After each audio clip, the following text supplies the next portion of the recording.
Hello and welcome. I hope that you are having a fantastic day. Today we're going to talk about cryptocurrency news. Is the United States Federal Reserve ready for China?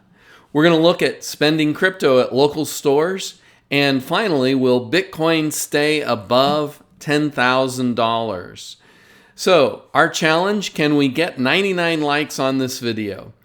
I'm not a financial advisor. This is not financial advice. This is my opinion. Now, Bitcoin's price soars as Jerome Powell confirms crypto's threat to the US dollar. Jerome Powell is the chairman of the United States Federal Reserve. And here's a couple of snippets of this. The price of Bitcoin jumped Tuesday after Jerome Powell stressed that the Fed is investing significant amount into digital currency developments. Wow. Adding fuel to the fire, Powell also acknowledged how quickly crypto could become a systemic risk to the United States dollar. And then finally, China's Belt and Road Initiative is expected to roll out a digital currency very soon, and the Fed chair was clear that the U.S. was doing its best to keep pace. An otherwise dull testimony from Federal Reserve Chairman Jerome Powell got very interesting for Bitcoin, and BTC USD spiked 4% to $10,200. Cryptocurrency markets soared after Congressman Bill Foster raised concerns about the need to keep pace with China's digital currency ambitions, to which Powell responded that the Fed has a lot of projects underway. So it would have been nice if they would have expounded on these lot of projects underway. But on the flip side, it sounds like they want to keep some of that secret until they're ready to actually introduce it. So on one hand, I can kind of understand it. On the other hand, I want to know more. The other thing is, as many of you already know, China has announced that they will have a digital currency released sometime in 2020.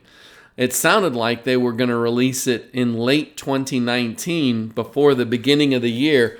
So far, it has not been released.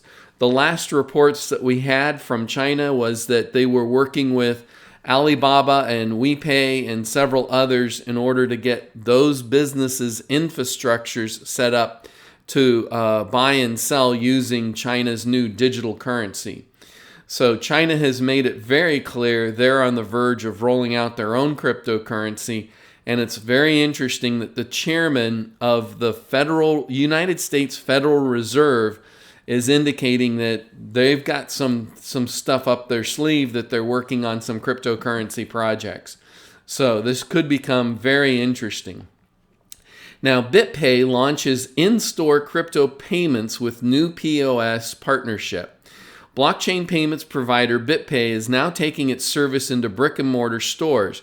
Through a new partnership announced Tuesday, the firm will be offering cryptocurrency payment merchants point-of-sale terminals. The effort comes via BitPay's new tie-up with open commerce platform Point, which the announcement says already has a network of POS devices online at over 100,000 retailers globally. Point offers both hardware and software for its smart POS terminal, which can also run third-party apps. The firm said the announcement has recently passed $9 billion in gross payment volume over a 12-month period. So this company, Point, already is doing $9 billion in retail volume, and with them adding BitPay's application to their POS systems, then that gives cryptocurrency access to over 100,000 retail stores globally. That's not just in one country, but all around the world. And with that kind of exposure, we could be able to walk into most brick and mortar stores and be able to pay for stuff with cryptocurrency, with Bitcoin, Ethereum. From what I understand, BitPay currently accepts Bitcoin, Ethereum, and XRP. They're adding support for XRP. So I think it was Bitcoin, Ethereum, and Bitcoin Cash, plus they're adding XRP. And BitPay already is accepting or transacting over $1 billion in transactions every year from 2017 to 2019. And so BitPay is already a big player in the cryptocurrency exchange business, in the sense of they've already set up to be able to do Bitcoin purchases. Most of BitPay's e-commerce work is in online stores, but they're branching into your local stores using these POS terminals that are available through POYNT, Point. So this could get quite exciting. You could be able to go to any of your local stores and buy groceries or buy restaurant food or who knows what with your cryptocurrency. And that's one of the visions that a lot of cryptocurrency enthusiasts have always felt very strongly about, is that we needed to be able to use cryptocurrency the same way that you can spend dollars using Visa and MasterCard, that you can just walk into virtually any store anywhere and spend cryptocurrency. And so it looks like those days are on their way. In fact, speaking about major institutions or companies allowing you to use cryptocurrency, JPMorgan may merge its blockchain project with Ethereum studio ConsenSys, according to this report. And so JPMorgan Chase has already built their own blockchain and their own cryptocurrency, and they use that cryptocurrency in transactions between one Chase bank and another Chase bank. But it sounds like they're going to expand their horizons by taking their cryptocurrency Quorum and adding it to the Ethereum-focused blockchain using the services from ConsenSys. So that could be quite interesting. And then finally, Bitcoin hits $10,000 again. Is it for real this time? So of course it's for real. I think the real question they're trying to ask here is it going to stay above $10,000? Another thing is I thought this was quite interesting, is that this article is by the Motley Fool. Now typically the Motley Fool writes articles about stocks and stock market returns and, what's the best stock to buy and that sort of thing.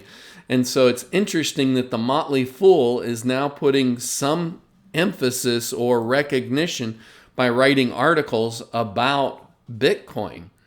So one of the things that they said here is one reason why Bitcoin has done so well lately is that investor interest is feeding off crypto tokens' strong gains in 2019. Bitcoin prices rose 85% last year, going from below 4,000 to start out 2019 to around 7,200 at the end of the year. Moreover, Bitcoin climbed as high as $12,500 at times during the summer months before falling back and showing that it could still fetch respect from investors and speculators. As financial markets generally got off to a good start in 2020, inflows into cryptocurrencies were especially robust. A rise of 35% in less than 6 weeks shows just how volatile Bitcoin can be on the upside as well as the downside. Fear of missing out led new investors to jump into the crypto bandwagon, building further momentum. And then they kind of show this Bitcoin price chart stretching from January 13th. So this is a price chart for the last 6 weeks or so. And you can see its growth from about $7,000 all the way up to $10,000, and then it dropped down below. But as of today, Bitcoin is currently above $10,000, right around $10,200 to $10,300 at the time of this recording, which is February 12th, 2020, 6:24 a.m. in Central Standard Time. So, in conclusion, how can I be of service to you? Do you have any questions? Do you have any thoughts? Is there anything that I didn't cover that you want to ask me? Please do so in the comments below. Also, you know things I don't know. I know things you don't know. And when we share that information together, we're going to grow smarter. I want to grow smarter with you. So if you have... excuse me. If you have anything that you disagree with that I said, I welcome your polite disagreements in the comments below. In the meantime, I hope that you'll like, subscribe, and hodl. Have a fantastic day.